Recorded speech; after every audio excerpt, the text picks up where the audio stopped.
Hello साथियों, जय हिंद, राधे राधे, जय श्री कृष्णा। उम्मीद करता हूं आप सभी लोग बहुत बेहतर होंगे और आप सभी के बोर्ड एग्जाम की तैयारी बहुत बेहतर तरीके से चल रही होगी। मेरे भाई, समय बहुत कम बचा हुआ है, ये बात आपको भी अच्छी तरीके से पता है। और आप लोगों को पता है कि हम लोग यहाँ पर क्लास 12 केमिस्ट्री के, ध्यान रखना है, कक्षा 12 रसायन विज्ञान के अनसॉल्व पेपर को सॉल्व कर रहे हैं। ठीक है ना मेरे भाई। और ये अनसॉल्व पेपर है क्या, 2025 का सेट नंबर 6, कोड होगा मेरे भाई KE। ठीक, और इसके दो पार्ट में, अगर आपने हमारे पिछले लेक्चर देख रखे होंगे तो आपको पता होगा कि हमने दो पार्ट में जो है ना इसके 4 क्वेश्चन को कवर कर रखा है। ठीक, आज हम लोग बाकी के क्वेश्चन को अच्छे तरीके से कवर करेंगे और आज इस सेट को इसी एक लेक्चर में कंप्लीट कर लेंगे। ठीक है ना भाई, तो चलिए शुरू करते हैं और देखते हैं हम लोग कहाँ तक क्वेश्चन को सॉल्व कर चुके थे। तो आपने देखा यहाँ पर ये चौथा का और ये खा और गा और घा, यानी कि चौथे के पूरे कंप्लीट हो चुके थे। ठीक, आज हम लोग बातचीत करने वाले हैं क्वेश्चन नंबर 5 के बारे में। ठीक है ना, चलो शुरू करते हैं। और ध्यान देना मेरे भाई, क्या सबसे पहले आप लोग हेडिंग बनाएंगे इलेक्ट्रोड विभव। ठीक है ना, सबसे पहले हेडिंग बनाएंगे आप लोग इलेक्ट्रोड विभव।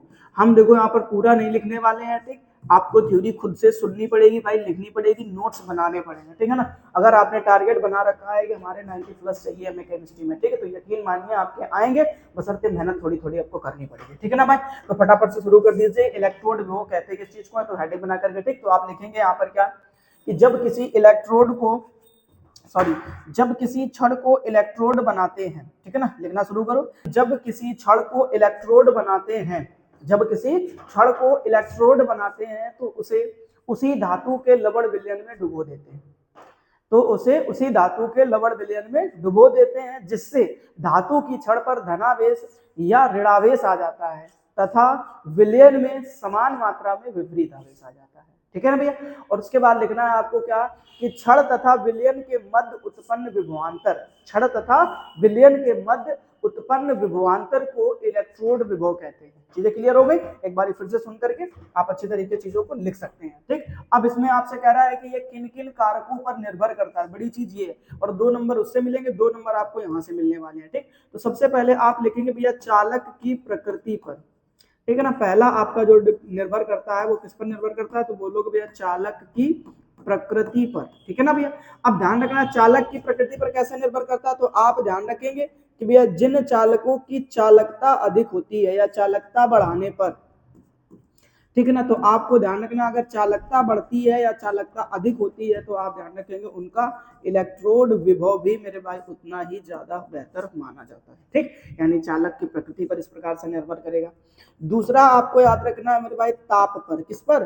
ताप पर। ठीक, तो जो ताप पर निर्भर किस प्रकार से करता है, तो बोलोगे भैया कि ताप बढ़ाने पर जो भी हमारा विलयन है या जो भी हमारा तत्व यौगिक है उसका आयनन बढ़ जाता है। ताप बढ़ाने पर यानी गर्म करने पर आयनन, आयन का मतलब होता है टूट जाना। ठीक, जैसे आपने यहाँ पर NaCl ले लिया और इसको आप जल में डालोगे, गर्म करोगे तो ये Na प्लस और Cl माइनस में टूट जाएगा। अच्छा, आयनन बढ़ने पर क्या बढ़ेगा? आयनों की संख्या बढ़ेगी। ठीक, और अगर आयनों की संख्या बढ़ती है तो उससे इलेक्ट्रोड विभव भी आपका क्या हो जाता है? बढ़ जाता है। ठीक है ना भाई, तो ये क्वेश्चन अच्छे तरीके से कवर करते हुए चलना मेरे साथ में। ठीक, अब देखो तीसरा पॉइंट इसमें और याद कर सकते हो, वो याद कर सकते हो सांद्रता पर। किस पर? सांद्रता पर। ठीक है ना भाई। अब सांद्रता पर कैसे निर्भर करता है इस चीज को समझ लो। तो आपको याद रखना कि सांद्रता बढ़ाने पर, सांद्रता क्या चीज होती है, तो तुम बोलोगे गाढ़ापन। ठीक है ना, यानी किसी चीज में जैसे यहाँ पर नमक और पानी का विलयन है, नमक बढ़ाते रहो तो इसकी सांद्रता बढ़ती रहेगी। ठीक, तो सांद्रता बढ़ाने पर जो है ना भाई आयनन घट जाता है। अब अगर आयनन घट रहा है तो इलेक्ट्रोड विभव का मान भी क्या हो जाएगा?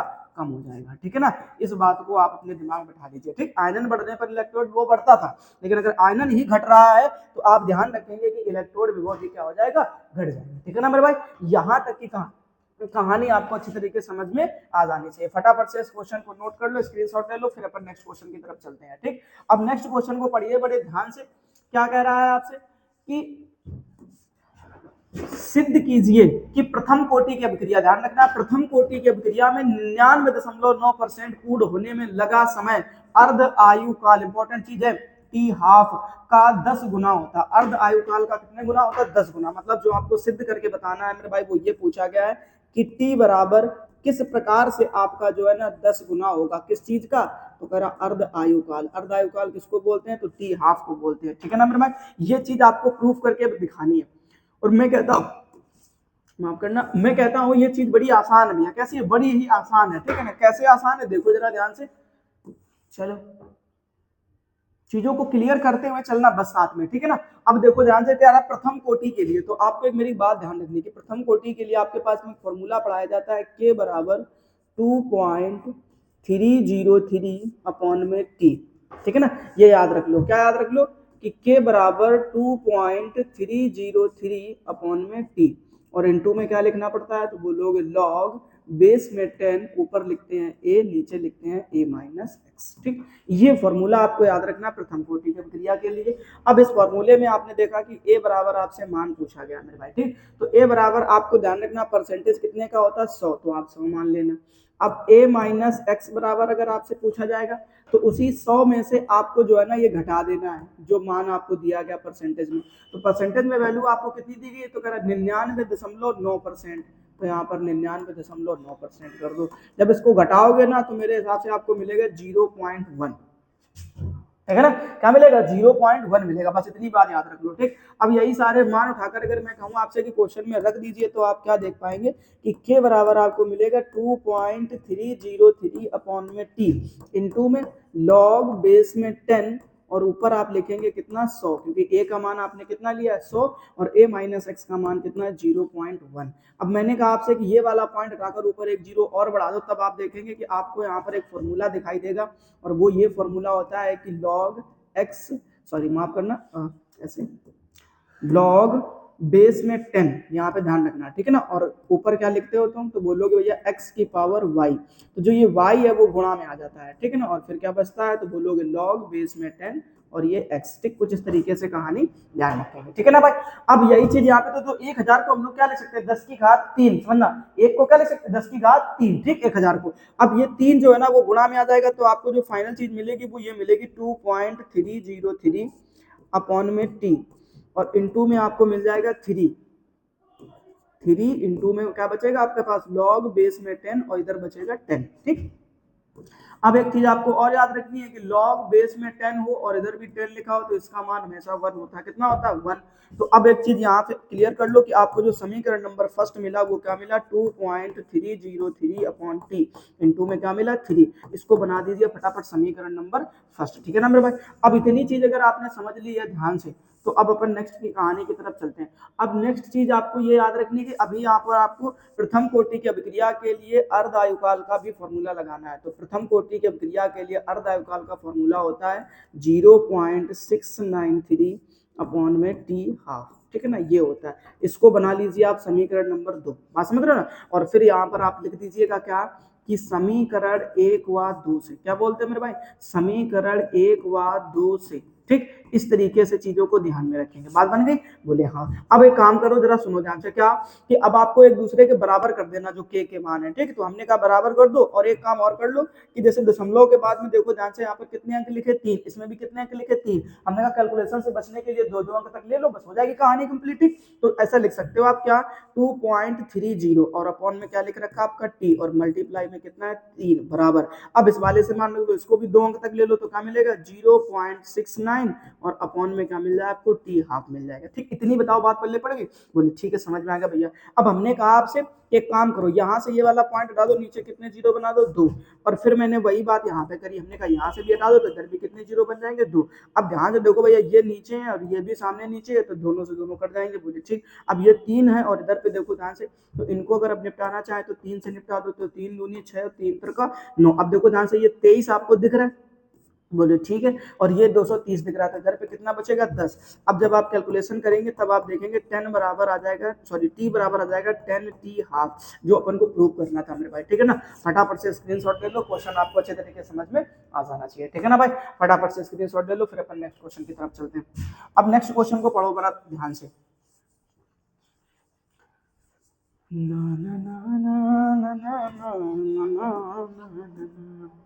देखो भाई ठीक है ना। अब कह रहा है नेक्स्ट क्वेश्चन में कह रहा है आईयूपीएसी बताने हैं, ठीक। और ये उपसर्ग संयोजन यौगिक वाले चैप्टर से हैं, तो आईयूपीएसी बताने बहुत आसान काम होता है। देखो पहला वाला क्वेश्चन अपन निपटा लेते हैं फटाफट से, ठीक। क्या दिख रखा है, तो कह रहा है क्रोमियम Cl2 En और Cl लिखा हुआ है इस ब्रैकेट के बाहर, ठीक है ना भाई। ऐसे क्वेश्चन को बनाना बहुत आसान सा काम है, आपको याद रखना है इसको, आपको ऐसे ठीक है, धनायन तथा ऋणायन में बांट लेना होता है। ठीक, अब जो चीज पहले दिखती है ठीक उसको आप क्या मानेंगे प्लस, और जो चीज बाद में दिखती है उसको क्या मानेंगे माइनस। ठीक है, अच्छा ये चेंजमेंट भी हो सकता है, ये चीज जो है ना आगे लिखी मिल सकती है, ये चीज पीछे लिखी मिल सकती है। ठीक, तो वो बात की बात है, फिलहाल समझने की कोशिश करते हैं ध्यान से। हमने कहा अगर जो चीज आपको पहले लिखी मिलती है उसको प्लस मान लेना। ठीक, और अगर ये प्लस वाली चीज कोई इस तरीके से स्क्वायर ब्रैकेट के अंदर लिखी हुई है तो आप ध्यान रखना इसको भाई कहते हैं संकुल। क्या कहते हैं? संकुल। ठीक है ना, अगर आप इसको और डिटेल में बहुत बेहतर तरीके से सीखना चाहते हैं तो जा करके ये वाला चैप्टर आप हमारे चैनल पर पढ़ा है। ठीक है ना, देखिए जा करके इसके वीडियो। ठीक है, एक ही वीडियो में आपको पूरे के पूरे IUPAC 100% में गारंटी देता हूँ क्लियर हो जाएंगे। ठीक, कभी भूल नहीं पाओगे, ये बात ध्यान रखना, बस एक बार जाकर के उसको पढ़ लीजिए ध्यान से। ठीक, फिलहाल अब अपन बातचीत कर लेते हैं आगे कहानी को। अब आगे की कहानी क्या होती है कि हम लोग पहले लिखते हैं किसका नाम, धनायन का। तो धनायन में संकुल लिखा तो संकुल में पहले नाम लिखा जाता है लिगेंड का। अब जब लिगेंड एक से अधिक प्रकार के दिख जाते हैं तो हम लोग उसमें ABCD वाला रूल लगवाते हैं। ठीक है ना, तो ये हो गया क्लोरो, और ये होता है हमारा क्या, एथेन 1,2 डाई एमीन। तो ये इसमें E और इसमें C। तो पहले क्या आता है, C आता है, तो बोलोगे भैया क्या कि डाई क्लोरो। बोलो साथ में क्या बोलोगे फटाफट से, डाई क्लोरो। ठीक है ना भाई, और फिर उसके बाद आपको लिखना पड़ेगा, इसको हम लोग बोलते हैं एथेन। एथेन डाई क्लोरो, फिर क्या बोलोगे एथेन, और फिर यहाँ पे ध्यान रखना 1,2। ठीक है ना, और इधर पे आपको याद रखना है डाई एमीन। ये नाम किसका हो गया, तुम बोलोगे या EN का। तो एथेन 1,2 डाई एमीन, और उसके बाद आप ध्यान रखेंगे ये लिखा हुआ है Cr। तो Cr को अपन पढ़ते हैं क्रोमियम। क्या पढ़ते हैं, क्रोमियम। ठीक है ना भाई, ऐसे ध्यान रखना। अच्छा हमने क्रोमियम ही क्यों लिखा, अभी कभी भी चेंज भी हो जाता है ना, तो क्रोमियम जब तक प्लस का चार्ज है ठीक तब तक ध्यान रखना क्रोमियम नाम लिखा जाएगा। अब इसकी ऑक्सीकरण संख्या निकाल के लिख दो। ऑक्सीकरण संख्या निकालने के लिए क्या करना पड़ता है, ध्यान से देखो, जिसको निकालते हैं उसको X मान लेते हैं। इधर पे देखो सिंगल माइनस होता है, 2 मॉलिक्यूल है तो माइनस का 2, ये उदासीन होता है, ये माइनस का 1 हो गया। ठीक, तो 2 और 1 3 माइनस के बराबर में जाकर के प्लस के 3 हो जाएंगे, मतलब थर्ड लिख देना। ठीक, और बाहर जो लिखा हुआ है इसका केवल नाम लिख देते हैं। तो इसको क्या पढ़ते हैं अपन, क्लोराइड पढ़ते हैं, तो क्लोराइड लिख देना। बताओ कोई समस्या यहाँ तक किसी को? ठीक, पहला क्वेश्चन बन गया कि नहीं बन गया आसानी से? अगर बन गया तो फटाफट स्क्रीनशॉट ले लो।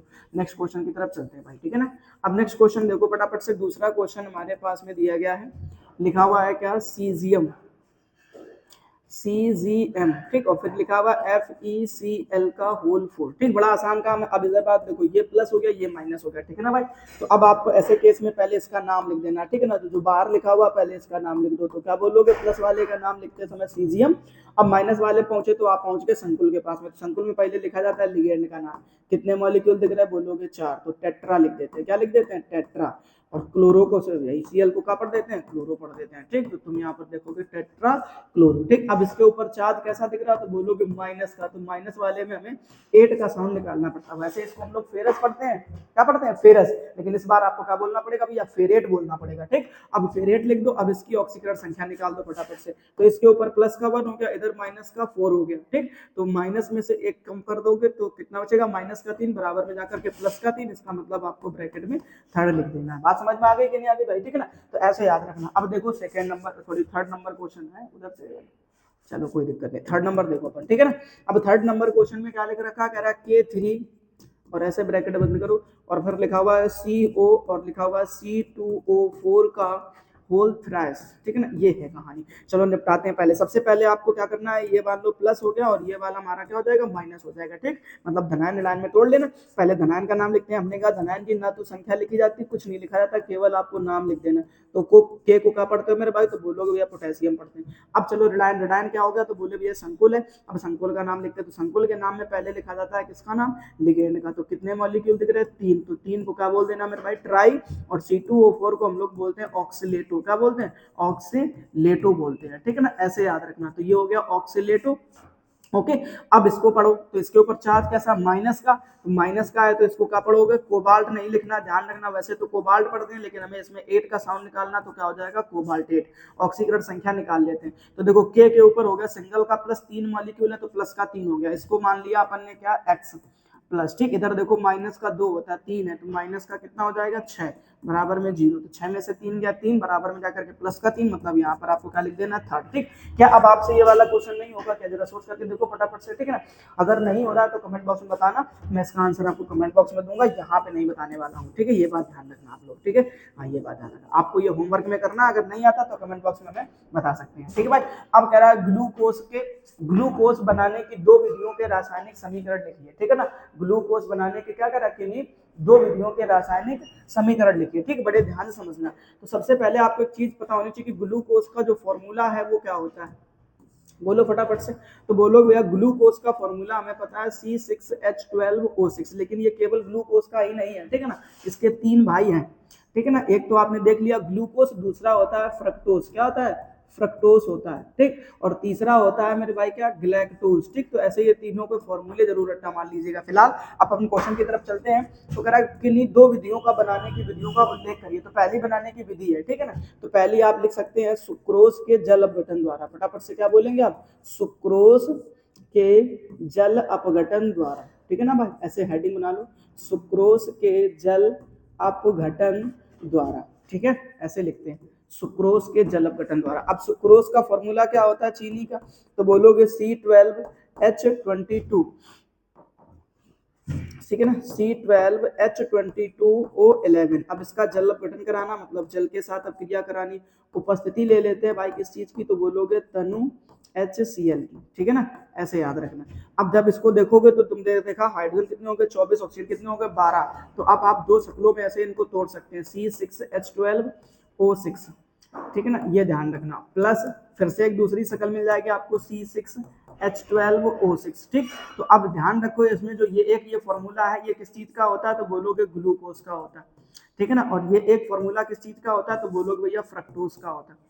क्या चल रहा है भाई, तो किस चीज का होता है, तो जवाब आएगा भैया फ्रक्टोज का होता है। बात पल्ले पड़ गई नहीं पड़ गई, ठीक। तो एक तरीका आपको पल्ले पड़ेगा ग्लूकोज बनाने का। अब हमने कहा दूसरा तरीका देख लो, ठीक है, तो दूसरे तरीके में देख लो, इसको नोट करते रहो भाई, ठीक है ना, स्क्रीनशॉट लेते रहो, फटाफट नोट करते रहो ना, जल्दी जल्दी से सॉल्व करते हैं, क्वेश्चन बहुत सारे सॉल्व कराने को है, ठीक है ना भाई। अब देखो दूसरा तरीका आप लिख सकते हो स्टार्च के जल अपघटन द्वारा, स्टार्च के जल अपघटन द्वारा, ठीक है ना।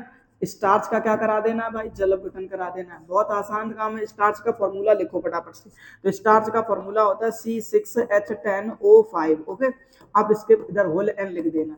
अब इसमें आपको क्या कराना है, जल अपघटन करा देना, ठीक। उपस्थिति फिर से वही सेम कहानी है कि तुम यहाँ पर तनु नाइट्रिक अम्ल ले लो या फिर AC को लिख दो, कोई दिक्कत की बात नहीं है, ठीक है। अब क्या करोगे, तुमने देखा हाइड्रोजन 12 हो गया, ऑक्सीजन 6 हो गया, मतलब जो फॉर्मूला मिला वो आपको ये मिला C6H12O6। मेरे भाई याद रखना यही सेम फॉर्मूला इनुलिन का होता है, किसका होता है, इनुलिन का होता है, ठीक है। लेकिन इनुलिन के जल अपघटन से ग्लूकोज नहीं मिलता है, ये बात आपको ध्यान रखना पड़ेगा, उससे मिलता है आपको फ्रक्टोज, ठीक। फिलहाल अपन इसकी बातचीत करते हैं। तो आप यहाँ पर ध्यान रखेंगे ये जो फॉर्मूला मिला आपको वो किस चीज का मिलेगा, तो बोलोगे ग्लूकोज का मिलेगा, ठीक है ना। इधर n से मल्टीप्लाई करा देना, इधर n से मल्टीप्लाई करा देना। बात पल्ले पड़ी कि नहीं पड़ी मेरे भाई, ऐसे क्वेश्चन को बनाए जाते हैं, ठीक। तो बनाने के दोनों तरीके सीख लिए आपने, बोले हाँ भैया, ठीक है, लेकिन अभी क्वेश्चन खत्म नहीं हुआ है, अभी केवल आपने दो चीजें सीखी है। कितनी चीजें सीखी हैं, दो, और अभी आपको केवल दो ही नंबर मिलेंगे, ध्यान रखना, अगर आपने दोनों तरीके लिख दिए। अब आपको इसके दो रासायनिक गुण भी लिखने हैं। अब रासायनिक गुण में क्या लिखना है, कह रहा सैकेरिक अम्ल बना के दिखाना है, और दूसरा कह रहा ग्लूकोनिक अम्ल बना के दिखाना है मेरे भाई, ठीक। अब आपको जो ग्लूकोज का फॉर्मूला याद रखना है वो ये वाला याद रखना पड़ेगा, ठीक। ऐसे याद कर लो, CH2OH का होल 6, सॉरी माफ करना, CHOH का होल 4, और इधर पे क्या याद रखना है, COO और इधर पे H। अब ये वाला फॉर्मूला याद रखोगे तो ये दोनों रिएक्शन आपको समझ में अच्छे तरीके से आ जाएंगे, ठीक है ना भाई। तो सबसे पहले अपन बनाते हैं सैकेरिक अम्ल, क्या करते हैं, सैकेरिक अम्ल, ठीक है ना। अब आपको नाइट्रिक अम्ल की उपस्थिति में इसी फॉर्मूले का यानी ये ग्लूकोज का आपको क्या कराना पड़ता है, तो बोलोगे भैया ऐसे लिख दो इसको CH2OH, बड़े ध्यान से समझना मेरे भाई, ठीक है। और उसके बाद हमने कहा क्या, CHOH का होल 4, और इधर पे लिख दो क्या, C डबल बॉन्ड O और H। पहला तरीका ध्यान रखना। अब इसका क्या करा देते हैं अपन, ऑक्सीकरण, क्या करा देते हैं, ऑक्सीकरण। ऑक्सीकरण का मतलब होता है ऑक्सीजन के साथ में अभिक्रिया, तो तनु नाइट्रिक अम्ल HNO3, ठीक। अब ऑक्सीकरण कराने के लिए सुनो, एक ऑक्सीजन लो और इस तुरंत H के पास चिपका दो। H के पास चिपकाया तो आपको शक्ल क्या मिल गई, बोले C डबल बॉन्ड O, और यहाँ पर आपको क्या मिल जाएगा, OH। बात समझने की कोशिश करना ध्यान से, ठीक। अच्छा, ये जो चीज है ये कभी नहीं बदली, ये कभी नहीं बदली, मतलब CHOH तो वैसा का वैसा ही रहा, ठीक। अब यहाँ पे कहानी समझ लो, तो तुम्हें यहाँ से दोनों हाइड्रोजन निकाल देने, यहाँ से क्या लेकर के, ऑक्सीजन लेकर के। तो बोलोगे भैया बाहर क्या हो जाएगा, बोले जल बाहर हो गया। कितनी ऑक्सीजन काम में ले लिए, बोले दो, एक इस H को दिया, दो हाइड्रोजन यहाँ से ले लिए और ऑक्सीजन ले लिया, तो जल बाहर हो गया, ठीक। अब क्या बचा तुम्हारे पास में, तो बोले भैया अब हमारे पास में बचेगा ऐसा, यहाँ पे OH बचेगा, ठीक है। देख लेना ध्यान से, मैं थोड़ा सा शिफ्ट करते हैं इस चीज को। ठीक है ना। तो ये OH जो है ना मैंने इधर की तरफ लिख दिया। अब इसके जो दो बॉन्ड खाली हो गए किसके जाने से, हाइड्रोजन के, तो वहां पर एक ऑक्सीजन उठा करके फिर से यहाँ चिपका देना, तो ये बन जाएगा। ठीक, इसको बोलते भैया सैकेरिक अम्ल। टोटल कितने हाइड्रोजन ऑक्सीजन काम में लिए, तो बोले भैया 3 लिए, तो 3 से मल्टीप्लाई करा देना। ठीक है ना। मेरे ख्याल से भैया ये पहली रिएक्शन आपको पहले पढ़ जानी चाहिए कि हम लोग किस तरीके से सैकेरिक अम्ल बनाते हैं। तो पहला सैकेरिक अम्ल बन गया कि नहीं बन गया, तो ये ध्यान रखना। अब अपन बातचीत करते हैं इसी में आपसे जो पूछा गया है ना, वो पूछा गया है किस चीज को लेकर के, तो कह रहा है ग्लूकोज। किसको, ग्लूकोज को। ठीक है ना भाई, तो ये चीज आपको अच्छे से याद करके रखनी पड़ेगी। फिलहाल अब देखो यहाँ पर ग्लूकोज बनाते हैं, तो ग्लूकोज बनाने के ग्लूकोनिक अम्ल बनाते हैं, तो ग्लूकोनिक अम्ल के लिए भी आपको इसी तरीके से क्या करना है। अब आपने टॉलन अपकर्मक का नाम पढ़ा होगा, CH2OH, यहाँ पे लिखो फटाफट से, फिर क्या लिखोगे CHOH, और इधर पे क्या लिख दो C डबल बॉन्ड O, और इधर पे H, इधर सॉरी 4 था ऐसे। अब इसको बोलते हैं टॉलन अपकर्मक, किसको, तो बोलोगे सिल्वर ऑक्साइड, Ag2O को सिल्वर ऑक्साइड। ठीक है, तो ध्यान रखना यहाँ से ऑक्सीजन को उठाकर इधर चिपका दो, तो तुमने देखा क्या बन गया, बोले भैया CH2OH, और क्या बना CHOH का होल 4, और इधर पन्ने बन गया क्या C डबल बॉन्ड O, और इधर पे OH प्लस में बाहर क्या हो जाएगा 2Ag। ठीक है ना भाई, तो इस चीज को ध्यान रखना। हम लोग इसको बोलते हैं ग्लूकोनिक अम्ल। क्या बोलते हैं, ग्लूकोनिक अम्ल। और ये जो बना वो क्या बना मेरे भाई, रजत दर्पण बना। क्या बना, रजत दर्पण बना। ठीक, इस तरीके से चीजें आपको समझनी पड़ेगी। ठीक है, मेरे ख्याल से आपको 4 नंबर ये क्लियर हो गए होंगे। अभी मेरे ख्याल से कोई प्रॉब्लम नहीं आनी चाहिए आपको। ठीक, अब अपन बातचीत करते हैं बेटा क्वेश्चन नंबर 6 के बारे में। ठीक है, क्वेश्चन नंबर 6 का नंबर आप निपटाएंगे। ठीक है, इस चीज को ध्यान में रखना। क्वेश्चन नंबर 6 का नंबर पढ़ो वाले ध्यान से फटाफट से। कह रहा है कि सैंड मायर अभिक्रिया द्वारा, कौन सी क्रिया पढ़ानी है, सैंड मायर, पहले इसको निपटा दें। ठीक, द्वारा बनाना क्या चाहिए भी ध्यान रख लो, क्लोरोबेंजीन, क्योंकि सैंड मायर अभिक्रिया से क्लोरोबेंजीन और ब्रोमोबेंजीन दोनों बच जाते हैं। ठीक, आपको बनाना क्या है, क्लोरोबेंजीन बनाना। तो मैंने कहा पहले आप यहाँ पर ध्यान रखना है कि सैंड मायर अभिक्रिया, ठीक है ना, ऐसे ध्यान रखना, सैंड मायर अभिक्रिया।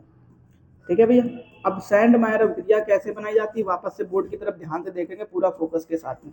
तो सबसे पहले मेरे भाई आपको लेना पड़ता है एनिलीन। एनिलीन किसे कहते हैं, तो बोलोगे बेंजीन समूह के ऊपर NH2 जुड़ा होना चाहिए। इस एनिलीन के साथ आप याद रखेंगे आपको लेना पड़ता है सोडियम नाइट्राइट। क्या लेना पड़ता है, सोडियम नाइट्राइट, यानी NaNO2 प्लस तनु HCl लेना पड़ता है। ठीक है ना, और इसको बहुत ठंडे में रिएक्ट करना पड़ता है, मतलब 0 डिग्री सेंटीग्रेड से 5 डिग्री सेंटीग्रेड के आसपास, यानी कि जैसा अभी आज का टेम्परेचर बना हुआ है। ठीक है, हाँ अभी 8 डिग्री सेंटीग्रेड टेम्परेचर है, आज बहुत ठंडा है फिलहाल।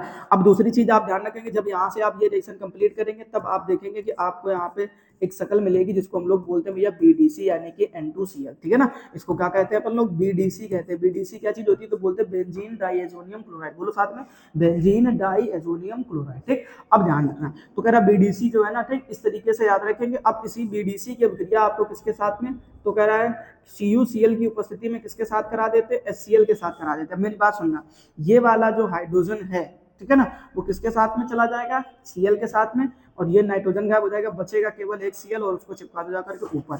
तो तुमने देखा जो आपको मिलने वाली चीजें हैं वो कुछ इस तरीके से मिलेंगी आपको कि एक Cl इधर चिपक गया तो ये क्लोरोबेंजीन बन गया, और गैस यहाँ से नाइट्रोजन बाहर हो जाती और यहाँ से HCl बाहर हो जाता है। ठीक है ना भाई, इस तरीके से चीजों को ध्यान करके रखना है तुम्हें, ये बात याद रख लेंगे। तो ये सैंड मायर अभिक्रिया बन गई, बोली अच्छी की कहानी, फटाफट स्क्रीनशॉट ले लो।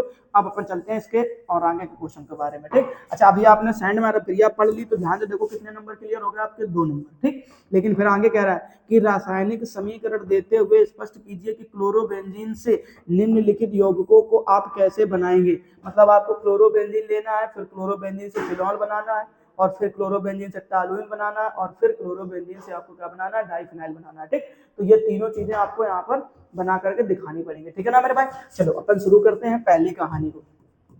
पहले अपन बनाते हैं क्लोरोबेंजीन से फिनॉल। क्या बनाते हैं, क्लोरोबेंजीन से फिनॉल। ठीक, हमने आपसे कहा कि आप यहाँ पर क्या ले लीजिए, इस तरीके से क्लोरोबेंजीन ले लीजिए, बड़े ध्यान से समझना। ठीक, और फिर यहाँ पर आपको 2 मॉलिक्यूल आपको सोडियम हाइड्रोक्साइड सोडियम हाइड्रोक्साइड यानी कोई क्षार के लेने पड़ेंगे, और इन दोनों को गर्म करिए आप फटाफट से। ठीक, देखिएगा ध्यान से कैसे गर्म करेंगे। मैंने कहा 2 मॉलिक्यूल लिए तो दोनों को अगर एक साथ में लिख दिया जाए तो ऐसे ही तो लिखोगे, बोले ठीक है।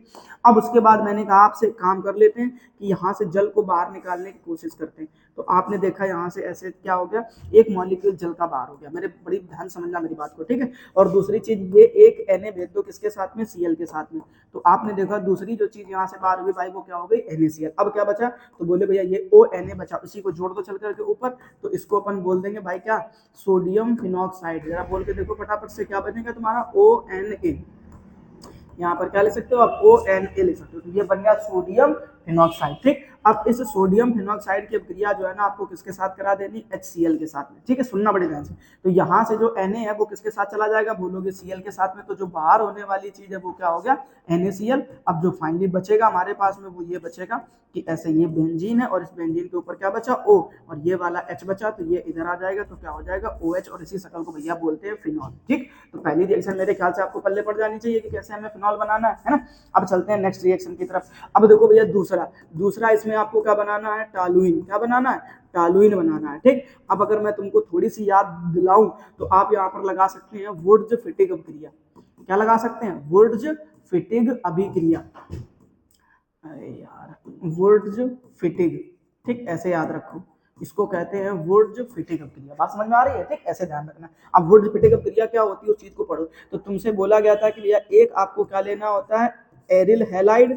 तो एरिल हैलाइड के रूप में आपने ले लिया मान लो क्लोरोबेंजीन। ठीक, और फिर आपको सोडियम धातु के 2 मॉलिक्यूल लेने होते हैं और एक लेना होता है आपको क्या, एल्किल हैलाइड। तो एल्किल हैलाइड के रूप में हमने ये ले लिया।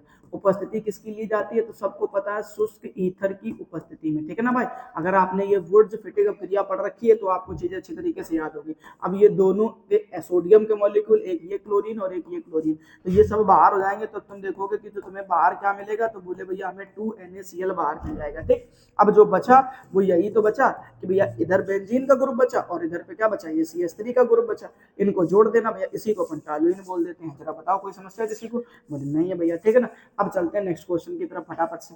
अब नेक्स्ट क्वेश्चन भैया देखो फटाफट क्या कह रहा है आपसे, डाइफिनाइल बनाना है। ठीक है, तो इसमें भी अगर आपको मैं बता दूं, ठीक है, 3rd नंबर है आपका ये रिएक्शन। ठीक है ना, तो अब डाइफेनिल के लिए आपको याद रखना है क्या, डाइफेनिल। ठीक, अब डाइफेनिल के लिए मेरे भाई आपको एक चीज याद रखनी है। अब यहाँ पर आप केवल और केवल फिटिग अभिक्रिया लिखेंगे। क्या लिखेंगे, फिटिग अभिक्रिया। ठीक, ये सब आपको पढ़ाए हुए क्वेश्चन है, ये बात ध्यान रखो। तो फिटिग अभिक्रिया में क्या करते हैं, तो दोनों के दोनों मॉलिक्यूल आपको किसके लेने पड़ते हैं, एरिल हैलाइड के लेने पड़ते हैं। ठीक, तो हमने कहा एक ये क्लोरोबेंजीन ले लो और यहाँ पर फिर से वही कहानी सेम वही है। तो यहाँ पर 2 सोडियम के मॉलिक्यूल ले लो। ठीक, और फिर यहाँ पर क्या करो, इस तरीके से चीजों को जोड़ दो आकर के। ठीक है ना भाई, और यहाँ पे आपको फिर से वही शुष्क ईथर की उपस्थिति ले लेनी है। ठीक, अब यहाँ पे क्या करोगे, तो फिर से वही पुरानी कहानी की यहाँ से आप क्या कर दो, 2NaCl को बाहर कर दो। ठीक, ये ध्यान रखना, बात समझ में आ रहा, इस तरीके से। और यहाँ पे आकर के दोनों को जोड़ देना है। तो दोनों के दोनों जब जोड़ दोगे तब तुम देखोगे कि तुम्हें बाहर क्या मिलेगा, NaCl। ठीक, और यहाँ पे ये इसी को हम लोग बोल देते हैं डाइफेनिल। क्या बोल देते हैं, डाइफेनिल। ठीक है, तो मेरे ख्याल से ये तीनों की तीनों रिएक्शन आपको पल्ले पड़ गई होगी, यानी कि 3 नंबर के और आपके क्लियर हो गए। तो टोटल 5 नंबर आपको अच्छे तरीके समझ में आ गए। ठीक है ना भाई, फटाफट से स्क्रीनशॉट ले लो, फिर अपन नेक्स्ट क्वेश्चन की तरफ चलते हैं। ठीक है ना, अब नेक्स्ट क्वेश्चन को पढ़ो फटाफट ध्यान से। नेक्स्ट क्वेश्चन को पढ़ो और बताओ फटाफट से क्या कह रहा है कि फिनॉल बनाने की, नंबर क्वेश्चन पढ़ते हैं। ठीक है, अथवा कुछ को छोड़ दो, कोई दिक्कत नहीं है। ठीक है ना, तो क्या कह रहा है आपसे, पहले इसको पढ़ो। कह रहा फिनॉल बनाने की विधि लिखिए। आपको फिनॉल बनाना है तो कह रहा इसकी कोई एक विधि लिख दीजिए। ठीक है, तो फिनॉल बनाने के लिए बहुत सारे रास्ते हैं। ठीक, अपन एक रास्ता पकड़ते हैं, बिल्कुल आसान सा रास्ता होता है। वो क्या होता है, तो BDC, ध्यान रखना। ठीक, एक रास्ता आप पकड़िए और अच्छे तरीके से इसको याद करिए, क्या होता है, BDC। तो BDC से हमें क्या बनाना होता है, फिनॉल बनाना होता है। ठीक है ना, तो BDC टू फिनॉल ऐसे आप समझ सकते हैं, और ये ध्यान रखना। अब BDC क्या होता है, तो मैंने आपको पढ़ा रखा है क्या कि ऐसे समझ लो ये हो गया बेंजीन, और इस बेंजीन समूह के ऊपर आपको ध्यान रखना क्या लिखना होता है, N2Cl। ठीक, अभी थोड़ी देर पहले सैंडवायर अभिक्रिया में चीज बना करके दिखाई देती है आपको। ठीक, तो अब BDC ले लेना, और BDC की अभिक्रिया आपको वार्म वाटर के साथ करा देना। किसके साथ में, वार्म वाटर। ठीक है ना, अब वार्म वाटर क्या हो गया, तो बोलोगे भैया गर्म जल। ठीक, अब जब गर्म जल के साथ कराओगे तो तुम्हें ध्यान रखना यहाँ से जो है ना आपको क्या देखने को मिलता है, तो बोलोगे भैया यहाँ से आपको मिलेगा H का प्लस और OH का माइनस। ठीक, तो मैंने कहा भैया ये जो H का प्लस है वो Cl के माइनस को दे दो, तो बाहर क्या हो जाएगा आपका HCl। बोलो ना ध्यान से, क्या बाहर हो जाएगा, बोले भैया हमारा HCl बाहर हो जाएगा प्लस। अब दूसरी चीज यहाँ से ये नाइट्रोजन गैस को भी बाहर कर दो। अब नाइट्रोजन गैस भी बाहर हो गई। अब आपके पास में जो बचा फाइनली वो केवल एक ही चीज बची, और वो कुछ इस तरीके से बोलोगे भैया कि हमारे पास में जो बचा ना वो केवल यही बचा कि यहाँ पर हम क्या जोड़ दें, हम OH जोड़ दें, ये वाला करके। ठीक, तो ये शक्ल किसकी बन गई, बोले फिनॉल की बन गई। ठीक है ना, तो पहली चीज मेरे भाई आपको अच्छे तरीके से पल्ले पढ़ा के नहीं पढ़ा, बोल के देखो फटाफट से कि फिनॉल की आपको चीजें समझ में आ गई, बोलिए ठीक है समझ में आ गई भैया। अब देखो कह रहा है इसमें देखो 2 नंबर हो गए क्लियर आपने। ठीक, एक रिएक्शन बनाती कितने नंबर क्लियर हो गए, 2। अब कह रहा है इसकी निम्नलिखित से अभिक्रिया के रासायनिक समीकरण लिखो। अब आपको फिनॉल की जो है ना अभिक्रिया किसके साथ में करानी है, सांद्र नाइट्रिक अम्ल के साथ करानी है मेरे भाई। बहुत आसान सा काम है, देखो ध्यान से कैसे कराते हैं। ये सब स्क्रीनशॉट भैया लेते रहे ना, टाइम टाइम से बताने की जरूरत ना पड़े आपको, ठीक। पहला आप ध्यान से देखते हैं, क्या लिखोगे, सांद्र नाइट्रिक अम्ल। तो सांद्र नाइट्रिक अम्ल यानी कि HNO3 की अभिक्रिया जब हम लोग करा, देखो फिनॉल की दो रिएक्शन होती है, एक होती है तनु नाइट्रिक अम्ल के साथ में और एक होती है सांद्र नाइट्रिक अम्ल के साथ में। जब तनु नाइट्रिक अम्ल के साथ में होती है ना तो ऑर्थो और पैरा पे नाइट्रो समूह जुड़ जाता है, लेकिन जब बात होती है किसकी, सांद्र नाइट्रिक अम्ल की, तब आपको ध्यान रखना यहाँ से पिक्रिक अम्ल बनता है। क्या बनता है, पिक्रिक अम्ल बनता है। तो फिनॉल से पिक्रिक अम्ल बनाने के लिए इस रिएक्शन को हम लोग यूज करते हैं। कैसे करते हैं जरा ध्यान देना। तो सबसे पहले मेरे भाई आपको यहाँ पे फिनॉल बना लेना है। इस तरीके से आप क्या बना लेंगे, बोले भैया फिनॉल बना दिया, ठीक। और फिनॉल के साथ साथ आप यहाँ पर लिखेंगे नाइट्रिक अम्ल, वो भी कैसा होना चाहिए, सांद्र, ठीक है। तो HNO3, ठीक है ना। तो यहाँ पर आप लिख देंगे कंसंट्रेटेड यानी कि सांद्र नाइट्रिक अम्ल, ठीक। उपस्थिति भी ली जाती है किसकी, H2SO4 की, ठीक है ना। और इसकी भी सांद्र कंडीशन में उपस्थिति लेनी है, बात समझ रहे हो ना। तो ये चीज मेरी आपको यहाँ तक क्लियर हो जानी चाहिए। अब इसकी ये पोजीशन ऑर्थो है, एक ये पोजीशन ऑर्थो है और ये वाली पोजीशन क्या है, पैरा। भाई याद रखना, जब जब मैंने आपको इसके साथ क्रिया कराने के लिए बोला तब तब मैंने आपसे यही बताया कि आपको यहाँ से NO2 ग्रुप लेना, क्या लेना, NO2 ग्रुप, ठीक। अब जिन जिन लोगों ने ये चीज पढ़ रखी है उन सबको पता है कि भैया यहाँ पर हमें क्या देखने को मिलते हैं, हाइड्रोजन देखने को मिलते हैं। मैंने कहा आप यहाँ से तीनों हाइड्रोजन निकाल दीजिए, ठीक। अच्छा, इसको समझने के लिए देखो मैं आपको हर एक चीज तोड़ तोड़ करके समझाता हूँ ताकि अच्छे तरीके दिमाग में सेट हो जाए कि एक हाइड्रोजन आपका यहाँ पे बचे और एक ऑक्सीजन आपका यहाँ पे बचा। बोल के देखो फटाफट से, क्या नहीं बचा, क्या बोल के देखो, बोले भैया तुरंत बचेगा, हाँ। अब एक चीज याद रखना, तीन जगह आपको NO2 समूह जोड़ना है, मतलब कितने से गुणा करा देना, 3 से। तो अब हाइड्रोजन भी कितना बचेगा, 3, ऑक्सीजन भी कितना बचेगा, 3। अब मैंने कहा 3 ऑक्सीजन को अपन को हाइड्रोजन देने होते टोटल 6, अभी तो जल के मॉलिक्यूल बनेंगे, ठीक है ना। तो अब एक काम करो, एक ये निकाल दो, एक ये निकाल दो, एक ये निकाल दो, मतलब ये तीनों हाइड्रोजन निकाल करके आपको जो है ना, और ये तीनों हाइड्रोजन टोटल कितने हो गए, 6। तो 6 हाइड्रोजन आपको इन 3 ऑक्सीजन को दे देना, मतलब आप देखोगे तब आप देखेंगे कि आपको जल के जो है ना कितने टोटल 3H2 यानी कि 3 मॉलिक्यूल देखने को मिलेंगे। अब जो शकल बचेगी ना मेरे भाई, वो कुछ इस तरीके से बचेगी आपके पास में, ध्यान से देख लीजिएगा, मैं आपको सिखा दूं अच्छे से। अरे यार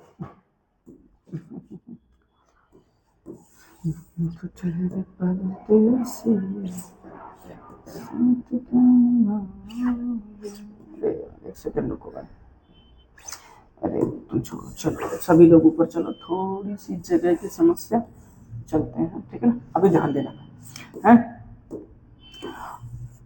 अब आपके पास जो मेनली चीज बचेगी ना, वो क्या बचेगा, वो भी हम आपको दिखाते हैं, ठीक। ऐसे ये चीज ध्यान देना। अब चलो, तो यहाँ पे आपको क्या लिख देना, OH। तो ये तो कहानी हो गई, ठीक। अब आपके पास में ये ऑर्थो वाला समूह था ना, यहाँ पे NO2 जोड़ना है, एक NO2 आपको यहाँ पे जोड़ना है और एक पैरा पे जोड़ना है। अब इसको भैया हम लोग बोलते हैं पिक्रिक एसिड। क्या बोलते हैं, पिक्रिक एसिड बोलते हैं। बताओ कोई समस्या किसी को, ठीक। इसको बोल देते हैं पिक्रिक अम्ल। समझ में आ गई बात कि नहीं आ गई भाई, ठीक है ना। फटाफट से जल्दी से स्क्रीनशॉट लो, तुरंत काम पे लगे रहो भैया, ठीक है ना। हम अपना काम अगर ईमानदारी से कर रहे हैं तो आपको भी अपना काम ईमानदारी से करना है, ठीक।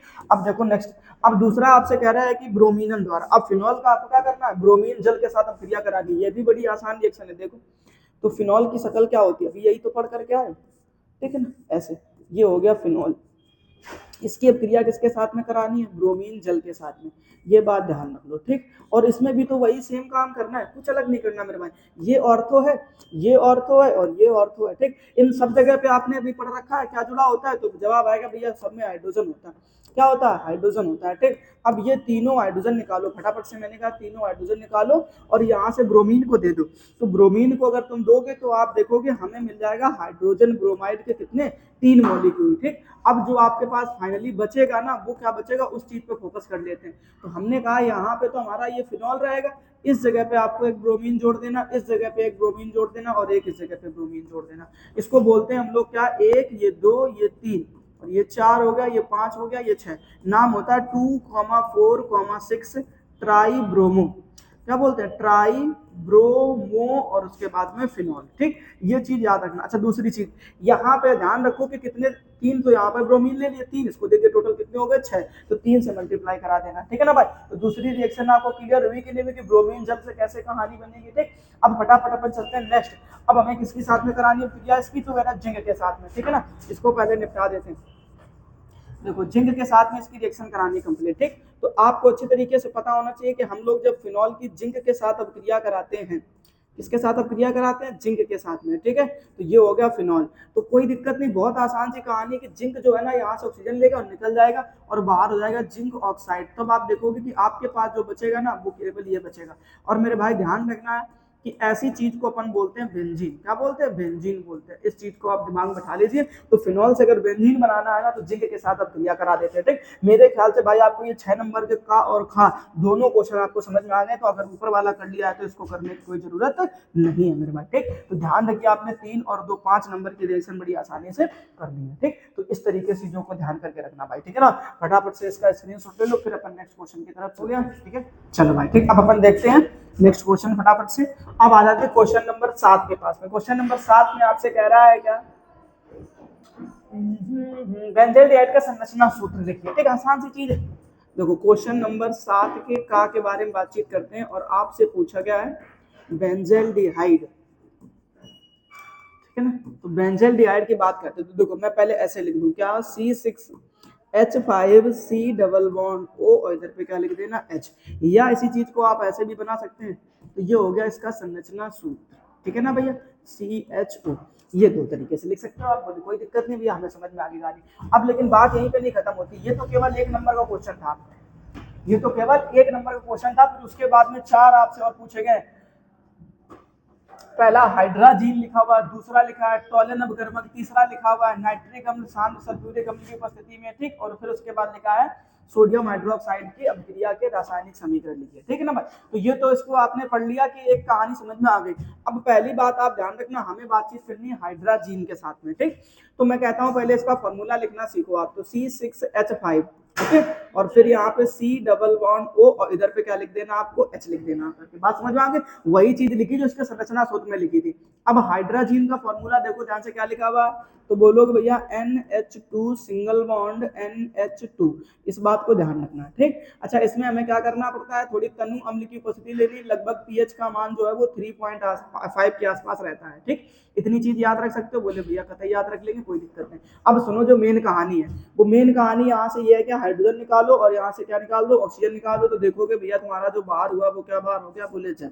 अब क्या बचा, तो बोलो भैया इधर बचा हमारा C6H5 और उधर आपको ध्यान रखना है C और इधर पे क्या याद रखना है H। अब डबल बॉन्ड के साथ यहाँ पर क्या जोड़ देना N, क्योंकि इसके भी 2 बॉन्ड खाली हो गए और इधर पे आप क्या जोड़ देंगे NH2 जोड़ देंगे, ठीक है ना। ये बात बताओ जरा ध्यान से, कोई समस्या किसी को, बोले बन गई कहानी, बोले हाँ, ठीक। इसको अपन बोलते हैं हाइड्रेजोन। क्या बोलते हैं, हाइड्रेजोन बोलते हैं, ठीक। तो पहली रिएक्शन मेरे ख्याल से आपको समझ में आ जानी चाहिए, ठीक। अब अपन बातचीत कर लेते हैं नंबर 2।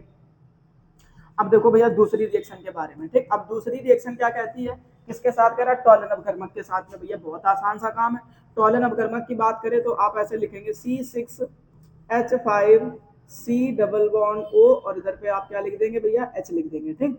टॉलन अपघर्मक क्या होता है, तो बोलोगे भैया सिल्वर ऑक्साइड यानी कि Ag2O सिल्वर ऑक्साइड के साथ क्रिया करते हैं। तो इसमें ऑक्सीकरण हो जाता है। तो ऑक्सीकरण कराओगे तब आप देखोगे कि क्या मिलेगा आपको, C6H5C डबल बॉन्ड O और यहाँ पे क्या हो जाएगा OH, ठीक है ना। और जो बाहर हुआ वो क्या बाहर जाएगा, तो बोलोगे भैया 2Ag और इसको मेरे भाई बोल देते हैं रजत दर्पण। क्या बोल देते हैं, रजत दर्पण बोल देते हैं, ठीक। इतनी सी कहानी होती है पूरे के पूरे रिएक्शन की, ठीक है भाई। तो 2 रिएक्शन मेरे ख्याल से पल्ले पड़ गई। अब अपन बातचीत कर लेते हैं रिएक्शन नंबर 3 के बारे में, ठीक है ना। अब 3rd रिएक्शन में आपसे कह रहा है कि हमारे पास भैया ये रही बेंजल्डिहाइड, ये कह रहा हमारे पास में बेंजल्डिहाइड रहा और इस बेंजल्डिहाइड की अब क्रिया हमें किसके साथ में करानी है, नाइट्रिक अम्ल यानी HNO3 की उपस्थिति में, उपस्थिति में किसकी लेनी है, H2SO4 करानी किसके साथ है, नाइट्रिक अम्ल के साथ। अभी थोड़ी देर पहले आप इस रिएक्शन को करके आए हो कि हमें क्या लेना होता है, NO2। बस एक इंपॉर्टेंट चीज इसमें याद रखना कि इसको हम लोग मेटा वाले ग्रुप में जोड़ते हैं, ठीक है। ऑर्थो पे नहीं जुड़ेगा, पैरा पे नहीं जुड़ेगा, जुड़ेगा कहाँ पे, ये मेटा पे। तो आपको यहाँ से क्या करना है, एक हाइड्रोजन निकाल देना। एक हाइड्रोजन आपको यहाँ पे बचा हुआ मिलता है और एक ऑक्सीजन आपको यहाँ पे बचा हुआ मिलता है। तो 2 हाइड्रोजन एक ऑक्सीजन से मिलकर के जल का एक मॉलिक्यूल तो बाहर कर ही सकते हो ना कम से कम भाई, ठीक। अब जो बचेगा वो कुछ इस तरीके से बचा आपके पास में कि ऊपर आपने देखा कि आपको क्या दिख रहा है, CHO ग्रुप और यहाँ मेटा पे आके आपको क्या जोड़ देना है, NO2, ठीक है ना भैया। ऐसे बना देते हैं, बात समझ में आ गई। तो इसको बोलते हैं मेटा नाइट्रो और फिर ये बेंजल्डिहाइड बन जाएगा, ठीक है। फटाफट से ले लो स्क्रीनशॉट, फिर आगे की नेक्स्ट रिएक्शन के बारे में बातचीत कर लेते हैं, ठीक। तो मेरे ख्याल से आपको ये 2-3 रिएक्शन अच्छे तरीके से कंप्लीट हो गई। देखो बड़ा आसान सा काम है भैया। अब देखो रिएक्शन नंबर 4, अरे चलो भाई, रिएक्शन नंबर 4, ठीक। अब रिएक्शन नंबर 4 क्या है, तो बोलोगे सोडियम हाइड्रोक्साइड के साथ अब क्रिया करानी है, ठीक है। अब यहाँ पर आपको एक चीज मेरी याद रखनी पड़ेगी, अगर आपने कैंजारो अभिक्रिया पढ़ रखी है, क्या पढ़ रखी है, कैंजारो अभिक्रिया अगर आपने पढ़ रखी है ना मेरे भाई, तो आपको रिएक्शन बड़ी आसान लगेगी। कैसे? तो कैंजारो अभिक्रिया जो होती है ना, वो ये बताती है कि हमें एक ऐसे एल्डिहाइड लेने होते हैं जिनमें अल्फा हाइड्रोजन ना हो, ठीक, और उनके 2 अणु लेकर के हमें सोडियम हाइड्रोक्साइड के साथ में गर्म कर देने होते हैं, ठीक है ना। तो बशर्ते आपको बहुत अच्छे से चीजों को याद रखना है, तो आपको ये 2 बेंजल्डिहाइड के मॉलिक्यूल ले लेने। कितने मॉलिक्यूल? 2, ठीक। किसके साथ में गर्म कर देना है? तो बोलोगे NaOH यानी कि सोडियम हाइड्रोक्साइड के साथ गर्म कर देना है, ठीक है ना मेरे भाई। अब जब आप इसको गर्म करने जाओगे तब आप देखोगे कि आपके पास में जो पहला मॉलिक्यूल बनता है वो अल्कोहल में कन्वर्ट हो जाता है। पहला मॉलिक्यूल किस में कन्वर्ट हो जाता है? तो बोलोगे भैया अल्कोहल में कन्वर्ट हो जाता है। तो यहाँ पर जो आपको मिलेगा वो बेंजील अल्कोहल मिलेगा CH2OH+ में। अब जो दूसरा मॉलिक्यूल होता है ना, इधर बना दे रहे हैं अपन, ठीक है ना। जो दूसरा मॉलिक्यूल होता है वो मिलता है हमको क्या? लवण बना लेता है, किस चीज का? तो सोडियम का। तो यहाँ पर आपको मिलेगा COONA यानी कि सोडियम बेंजोएट। ये बेंजील अल्कोहल, ये सोडियम बेंजोएट बनता है, ठीक है ना मेरे भाई। तो इस तरीके से मेरे ख्याल से आपको चीजें अच्छी तरीके से समझ में आ जानी चाहिए कि 7 नंबर के का नंबर क्वेश्चन को आपने बड़ी आसानी से कंप्लीट कर लिया, ठीक है। तो ये आपको अच्छे से क्लियर करना था। अब देखो ध्यान से, तो अब हमने का कर लिया, तो फिर अथवा वाले करने की जरूरत नहीं। अब बारी आती है बेटा क्वेश्चन नंबर खा की, ठीक है ना। तो अगर आप प्रयोगशाला में एनिलीन बनाने की विधि का रासायनिक विधि का वर्णन कीजिए तथा संबंधित रासायनिक समीकरण के 2 प्रमुख रासायनिक गुण उपयोग भी लिखे, ठीक। आसान काम है। देखो नाइट्रोबेंजीन से क्या लेना आपको? नाइट्रोबेंजीन ले लेना, उसका अपचयन करा देना है, तो आपको क्या मिल जाएगा? एनिलीन मिल जाएगा, ठीक। लेकिन उससे अच्छा मुझे लगता है कि आपको ये नेम रिएक्शन तीनों के तीनों कर लेनी चाहिए, आसान होती है, जल्दी निपट जाएंगे, ठीक है ना भैया। बात समझ में आ रही है कि नहीं आ रही मेरी? क्या करना है आपको, ठीक। तो पहली रिएक्शन का नाम क्या है आपको? कार्बिल एमीन अभिक्रिया। क्या पूछा गया आपसे? कार्बिल एमीन अभिक्रिया। चलो इसको निपटा देते। तो अथवा वाले में आप सबसे पहले हेडिंग बना करके लिखेंगे कार्बिल एमीन अभिक्रिया। क्या लिखेंगे भैया? कार्बिल एमीन अभिक्रिया, ठीक है ना। अब कार्बिल एमीन अभिक्रिया में आपको क्या करना होता है ये याद रखना। तो कार्बिल एमीन अभिक्रिया में आपको कोई भी एक 1 डिग्री एमीन लेना होता है। तो मैंने कहा 1 डिग्री एमीन की जगह आप एनिलीन ले लीजिए, ये भी 1 डिग्री एमीन की कैटेगरी में ही आता है, ठीक। अब इसको आपको किसके साथ गर्म करना होता है? तो कह रहा है क्लोरोफॉर्म के साथ में। और आपको क्या लेना होता है? अल्कोहलीय क्षार। तो यहाँ पे आप ले लीजिएगा NaOH। अब इन सबके साथ इसको गर्म कर दीजिए और देखते हैं जरा ध्यान से कितने मॉलिक्यूल लेने हैं। तो 3 ले लीजिए, ठीक। मैं आपको अलग अलग करके लिख करके दिखाता हूँ ताकि चीजें आपको जल्दी जल्दी समझ में आ जाए, ठीक है ना भैया। ऐसे अब मैंने आपसे कहा है काम करके देखो फटाफट से, और वो ये काम देखो, जल के मॉलिक्यूल बाहर निकालो। तो आपने देखा है कि जल का मॉलिक्यूल एक यहाँ से बाहर हो गया, जितने डिस्कस हम निकालते रहेंगे, ठीक। दूसरा हमने कहा यहाँ से क्या ले लो आप? OH ले लो, और ये वाला H इसको दे दो जा करके, ठीक है ना भैया। तो 2 मॉलिक्यूल दिख गए? बोले हाँ भैया दिख गए। अब क्या करो कि ये दोनों हाइड्रोजन ले लो और ये वाले ऑक्सीजन को दे दो आकर के, तो एक और जल का मॉलिक्यूल बन गया। टोटल बोले कितने मॉलिक्यूल बन गए? बोले भैया 3 बन गए। तो 3H2O लिख दोगे? बोले हाँ। अब ये तीनों के तीनों सोडियम के मॉलिक्यूल है ना, वो तीनों के तीनों किसके पास चले जाए? क्लोरीन के पास चले जाए। तो आप देखोगे कि 3NaCl का मॉलिक्यूल बाहर हो गए। बोले ठीक है। अब क्या बचा? इधर C बचा, और बस कुछ नहीं बचा, उसी को जोड़ दो जाकर के। तो अब देखोगे ना, तो इसको हम लोग बोल देते हैं भैया क्या? NC। इसको बोलते हैं भैया हम लोग आइसोसाइनाइड यानी कि कार्बिल एमीन। बात पल्ले पड़ी कि नहीं पड़ी? तो रिएक्शन देखो कितनी इजी थी, आराम से कर ली कि नहीं कर ली आपने? और ध्यान से देखो कितने नंबर की है भैया? तो जवाब आएगा भैया 2 नंबर की। कितने नंबर की है? 2 नंबर की, ठीक है ना। फटाफट से स्क्रीनशॉट लो, फिर नेक्स्ट क्वेश्चन की बात करते हैं, ठीक। अब अपन देखते हैं नेक्स्ट क्वेश्चन, है ना। अब नेक्स्ट क्वेश्चन में क्या पूछा गया उस चीज को समझते हैं पहले। तो अब नेक्स्ट क्वेश्चन जो है ना आपका, उसमें पूछा गया, ये तो आपने कर ली। अब दूसरा कह रहा हाफ मैन ब्रोमेमाइड अभिक्रिया। देखो फटाफट से क्या कह रहा है? हाफ मैन ब्रोमेमाइड अभिक्रिया। Half man bromamide half man bromamide अभिक्रिया, ठीक है ना। अब ये बहुत आसान सी रिएक्शन होती है। देखो कैसे, पहले आपको ध्यान रखना, इसमें देखो ब्रोमेमाइड, तो यही तो 2 नाम में सब कुछ छिपा होता है। ब्रोमे का मतलब यहाँ पर ब्रोमीन से, और यहाँ पर एमाइड से हो जाएगा। किससे हो जाएगा? एमाइड से। तो इन दोनों को लेना है और फिर गर्म कर देना है। किसके साथ बताते हैं, फिलहाल इधर आ जाओ वापस से। तो आपको पहले क्या करना है, कोई एक एमाइड ले लेना। हमने कहा एसीटेमाइड ले लो, तो CH3C डबल बॉन्ड O, और इधर पे क्या जोड़ देना? NH2। इसको एमाइड बोलते हैं। अब किसके साथ गर्म कर दो? कह रहा ब्रोमीन के साथ में, ठीक है ना। और क्या लेना होता है? तो अल्कोहलिक क्षार लेना होता है। तो आपको यहाँ पर NaOH ले लेना मेरे भाई, ठीक है ना। इस तरीके ध्यान रखना। कितने लेने हैं? बड़ी चीज ये होती है। तो 4 मॉलिक्यूल। तो हमने कहा ऐसे लिख दो फटाफट से, NaOH और NaOH, और यहीं पे लिख दो एक बार और NaOH। अब निकालना शुरू करो, सुनना बड़े ध्यान से केवल, क्योंकि चीजें आसान नहीं होती है ना मेरे भाई। हमने आपसे बताया कि आप यहाँ से निकालने की कोशिश करो। तो आपने क्या बोला कि भैया हम 2 सोडियम के मॉलिक्यूल लेंगे और वो दोनों किसको चिपका देंगे, ब्रोमीन को। तो आपने देखा कि आपको जो बाहर देखने को मिलेगा वो सोडियम ब्रोमाइड मिल गया प्लस। अब देखो जल निकालते हैं, तो हमने कहा देखो यहाँ से एक ये जल तुम्हारा बाहर हो गया, बोलो फटाफट से, और दूसरा हमने कहा यहाँ से एक जल को बाहर कर दो। कितने जल के मॉलिक्यूल मिल गए तुम्हें, तुमने बोला भैया हमें 2 मिल गए। अब देखो ध्यान से प्लस में तीसरी चीज और क्या हो सकती है। अब तीसरी चीज ध्यान से देखना मेरे भाई, ठीक। मैंने कहा आपसे कि 2 सोडियम के मॉलिक्यूल ये दिख रहा है आपको, बोले कतई भैया दिख रहा है, ठीक। और फिर मैंने कहा एक ये वाला ग्रुप यहाँ से बाहर निकाल दो, एक ये ऑक्सीजन हो गया, एक ये ऑक्सीजन। तो आपने देखा कि जो मिलेगा वो क्या मिलेगा आपको, Na2CO3 सोडियम कार्बोनेट। अब जो बचा वो ये बचा कि ये CH3 बचा, इधर ये क्या बचा, NH2 बचा। इन्हीं दोनों को जोड़ दो, बन गया एमीन, और इसी को हम लोग बोलते हैं हाफमैन ब्रोमाइड अभिक्रिया। बताओ कोई समस्या किसी को, तुरंत देख लो, जल्दी से स्क्रीनशॉट ले लो फटाफट से, ठीक है। अब अपन नेक्स्ट क्वेश्चन की बातचीत कर लेते हैं। बहुत आसान रिएक्शन है मेरे भाई, कैसे कैसे क्या करना है आपको, बहुत आसान काम है। अब देखो क्वेश्चन नंबर 3 आ जाओ फटाफट से। 3 नंबर में कह रहा है एसिटिलेशन। एसिटिलेशन को हम लोग बोलते हैं एसिटिलीकरण। क्या बोलते हैं, एसिटिलीकरण, ठीक है ना, ऐसे ध्यान रखना। एसिटिलीकरण, उपस्थिति ज्ञान रखना, इसमें क्या बोलते हैं, तो बोलोगे पिरिडीन की उपस्थिति में एसिटिल क्लोराइड की अभिक्रिया। ध्यान रखना किसकी, एसिटिल क्लोराइड। एसिटिल क्लोराइड क्या होता है, तो बोलो CH3C डबल बॉन्ड OCl, ठीक। इसकी किसी ना किसी अल्कोहल के साथ में करा देते हैं क्रिया, तो हमने कहा इस तरीके से करा दो। उपस्थिति भैया किसकी ले लेना है, तो बोलोगे पिरिडीन की, ठीक। अब पिरिडीन की उपस्थिति में जब क्रिया कराई जाती है तो यहाँ से क्या लिया Cl, और यहाँ से क्या लिया H, तो बाहर हो गया HCl। अब जो बचा उस चीज को लिख दो, तो लिखोगे CH3C डबल बॉन्ड O। अब इधर पे तो ये वाला ग्रुप बचा, तो बोलोगे OCH3, ऐसे, ठीक है ना, O, और इधर पे क्या लिख दो CH3, ठीक। अब अगर ध्यान से देखो तो ये एक एस्टर की शक्ल बन गई, किसकी बन गई, एस्टर की, ठीक। नाम क्या लिख सकते हो, तो नाम लिख सकते हो भैया इसको हम बोलते हैं मेथिल, और ये क्या हो जाएगा हमारा एसीटेट हो जाएगा, ठीक। और जो बाहर हुआ वो क्या बाहर हो गया, HCl। जरा बताओ कोई समस्या किससे को, ठीक है ना भाई। तो आपने यहाँ से अथवा वाला क्वेश्चन भी कर लिया, तो टोटल ये 5 नंबर क्लियर हो गए, ठीक। अब मेरे ख्याल से आपको इस पूरे के पूरे सेट में कोई प्रॉब्लम नहीं होगी, जाकर के पिछले वाले 2 लेक्चर और देख लेना, पूरा सेट क्लियर हो जाएगा, ठीक है ना मेरे भाई।